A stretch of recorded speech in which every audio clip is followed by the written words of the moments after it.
Hello all, here I Komal Sharma welcomes you all at your own Gargi classes, a place where you can easily get all the informations relevant to your competitive exams. So here I'm moving ahead with the words and vocabularies which were being discussed in your editorial discussion of Indian Express newspaper today on 24th of May 2021. So let's begin with the first word. Your first word here is underplay. Underplay which plays the role of a verb in a sentence. ठीक है, सबसे पहली चीज़, ये एक sentence में verb का role play करता है. ठीक है, इसका मतलब क्या होता है? परफॉर्म इन अ रिस्ट्रेन्ड वे. ठीक है, जब भी हम किसी चीज़ को परफॉर्म करते हैं, एक्ट करते हैं, बट जो वे होता है वो बहुत ज़्यादा रिस्ट्रेन्ड होता है, लिमिटेड होता है, रिड्यूस्ड होता है. ठीक है, तो वहाँ पे हम अंडर प्ले वर्ड का यूज़ करते हैं. Another meaning of the word is represent as being less important than it really is. मतलब कोई भी चीज़ का प्रेजेंटेशन, कोई भी चीज़ जब प्रेजेंट होती है उसको शो किया जाता है तो उसका इम्पोर्टेंस जो होता है उसके रियल इम्पोर्टेंस से कम हो. ठीक है, so they we use the word underplay. इसके सिनोनिम्स क्या हो जाएंगे? लेसन या फिर रिड्यूस, डिडक्ट भी आप इस चीज़ को बोल सकते हो. And the antonyms are while the things or representation is developed or raise. So यहाँ पे हम क्या antonyms use करेंगे? develop या फिर raise. So I do not wish to underplay the tragedies that have occurred. कि I don't want to wish to underplay.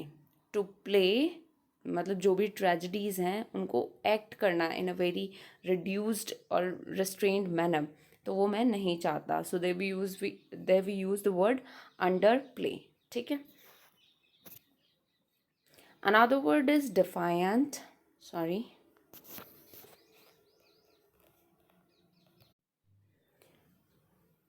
So your another word is डिफायंट.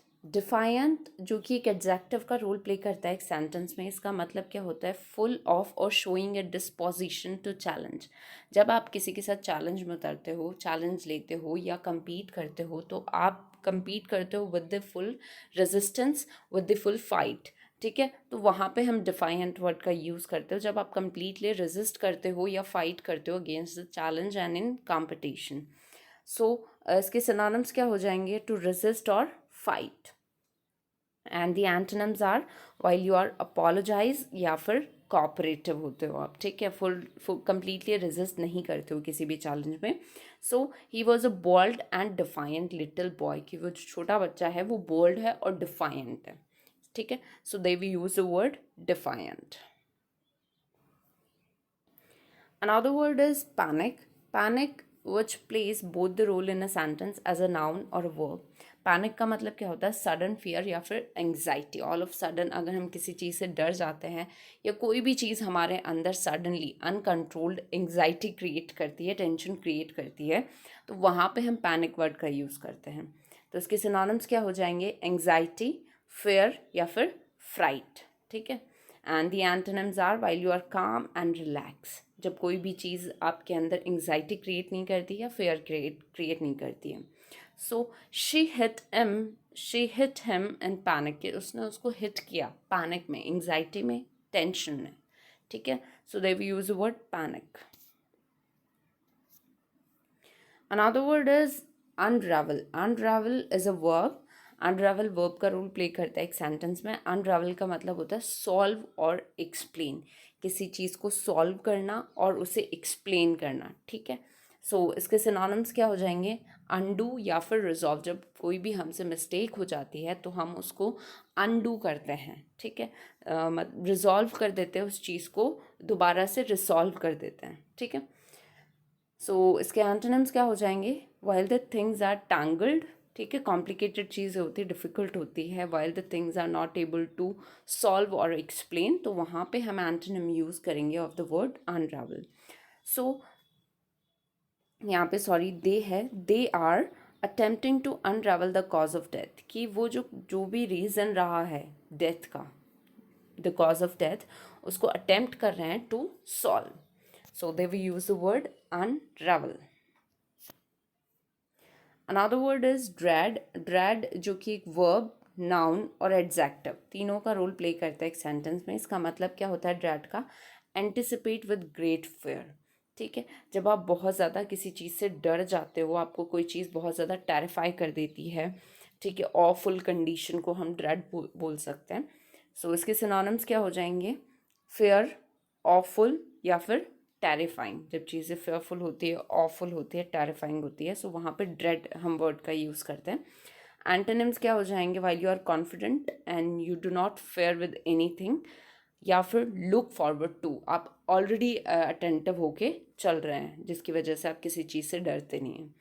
So the thought of returning to London filled her with dread, कि जो thought है to return London, उसने उसको dread से भर दिया है, मतलब डर से भर दिया है।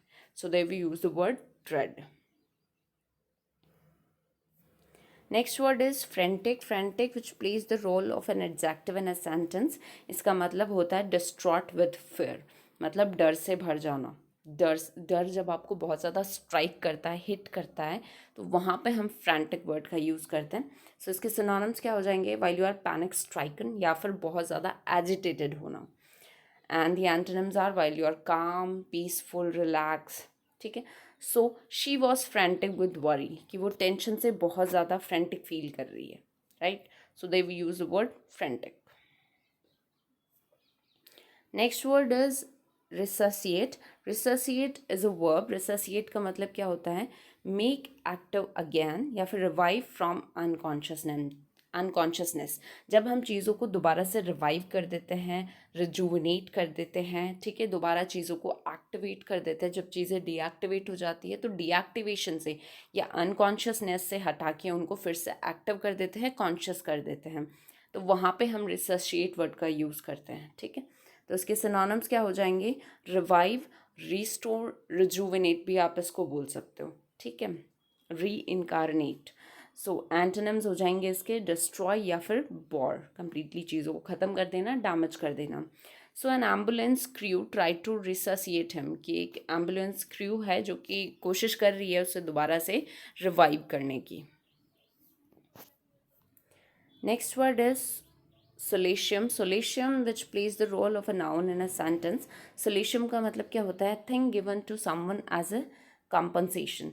जब हम किसी को इंजरी पहुंचाते हैं, हर्ट करते हैं, या किसी का नुकसान कर देते हैं, और उसे फिर से हम कॉम्पनसेट करने की कोशिश करते हैं उस इंजरी को हील करने के लिए। तो जब भी हम कॉम्पनसेशन देते हैं किसी को, ठीक है, आप खुद की वजह से, अगर हमारी वजह से कोई हर्ट होता है या परेशान होता है, तो उसको कॉम्पनसेट करते हैं, तो वहाँ पे हम सलेशम वर्ड का यूज़ करते हैं। सो इसके सिनोनिम्स क्या हो जाएंगे? पे या फिर wages, right? And the antonyms are while penalty या फिर take. So the payment might simply be for solatium injuries that they had suffered, कि जो भी इंजरीज हमने उनको पहुंचाई है उसकी वजह से हमें उनको कॉम्पनसेट करना पड़ेगा। So they we use the word compensate. Another word is flawed. Flawed which plays the role of an adjective in a sentence. Flawed का मतलब होता है having a weakness in a character, जब किसी के कैरेक्टर में कोई एक कमी होती है। ठीक है, जब भी हम कोई टास्क करते हैं उसमें कोई कमी होती है, हमारे कैरेक्टर में कोई कमी होती है, so they we use the word flawed. Flawed basically flaw word से यूज़ किया गया है। सो इसके सिनोनिम्स क्या हो जाएंगे? डिफेक्टिव या फिर faulty. And the antonyms are while you are sound and while you do not have any fault in yourself, in your character. सो उसका यूसेज क्या हो जाएगा? फैटली फ्लॉड स्ट्रैटेजी, की जो भी स्ट्रैटेजीज बनाई गई है वो फैटली फ्लॉड है, वीक है। Here we have a phrasal verb warded off, जो कि ward off से ली गई है। warded off का मतलब क्या होता है? To push back or defend against someone or something that is advancing। कोई भी चीज़ हमारी तरफ आ रही है, एडवांस कर रही है, कोई हार्मफुल चीज़, ठीक है, जिसे हमें पता है कि ये चीज़ हमें हार्म करेगी, और हम अपने आप को उस चीज़ से, उस एडवांस्ड चीज़ से बचाते हैं, प्रिवेंट करते हैं, प्रोटेक्ट करते हैं, ताकि वो हमें हार्म ना पहुंचाए। सो वहाँ पे हम warded off वर्ड का यूज़ करते हैं। ठीक है, another word is fanned. Fanned plays the role of a verb in a sentence. Fanned का मतलब क्या होता है? look after, किसी चीज़ का ध्यान रखना, गार्ड करना, किसी चीज़ को डिफेंड करना, किसी इंसान को भी या फिर किसी चीज़ को भी, ठीक है। तो गार्ड करना, डिफेंड करना, किसी का ध्यान रखना, टेक केयर करना is what we call fend. And the antonyms are while you hurt somebody or forget somebody something. So they are now orphans and we must fend for them. कि अब वो orphans है तो हमें उनका ध्यान रखना चाहिए, उनकी केयर करनी चाहिए. Another word is ramshackle. Ramshackle which plays the role of an adjective in a sentence. Ramshackle का मतलब क्या होता है? In a state of severe disrepair. कोई भी चीज़ जब बहुत ज़्यादा जर्जर हो जाती है और वो इतनी गंदी कंडीशन में होती है कि उसको रिपेयर भी नहीं करा जा सकता, ठीक है, तो बहुत ही सिवियर स्टेट में कोई भी चीज़ का होना जिससे कि रिपेयर नहीं किया जा सकता. सो इसके सिनोनिम्स क्या हो जाएंगे? वेरी डिकेइंग, डैमेजिंग, अनसेफ, ठीक है. So antonyms are while the things are in sturdy state, well maintained. So it has a slightly ramshackle atmosphere which adds to the charm. कि जो atmosphere है little bit ramshackle है which adds to the charm. So they will use the word ramshackle. Another word is meticulous. Meticulous adjective का role play करता है एक sentence में. तो इसका मतलब क्या होता है? Showing great attention to detail. जब हम छोटी छोटी बारीक के ऊपर ध्यान देते हैं, ठीक है, पूरी डिटेल, डेप्थ डिटेल्स पे ध्यान देते हैं, तो वहाँ पे हम मेटिकुलस वर्ड का यूज़ करते हैं. तो केयरफुल होना, एक्यूरेट होना, करेक्ट होना is what we call meticulous. Antonyms हो जाएंगे इसके केयरलेस या फिर sloppy. So he meticulously kept his statistics, कि वो अपने जो भी स्टैटिस्टिक्स हैं उनको बहुत ही केयरफुली रखता है. So these are the words for today. Thank you so much and stay continue with Gargi classes. और इस सेशन की अगर आपको PDF चाहिए तो नीचे डिस्क्रिप्शन बॉक्स में टेलीग्राम चैनल का लिंक दे रखा है, आपको उस पर क्लिक करना है and there you will get the PDF format file of this particular session. Thank you so much.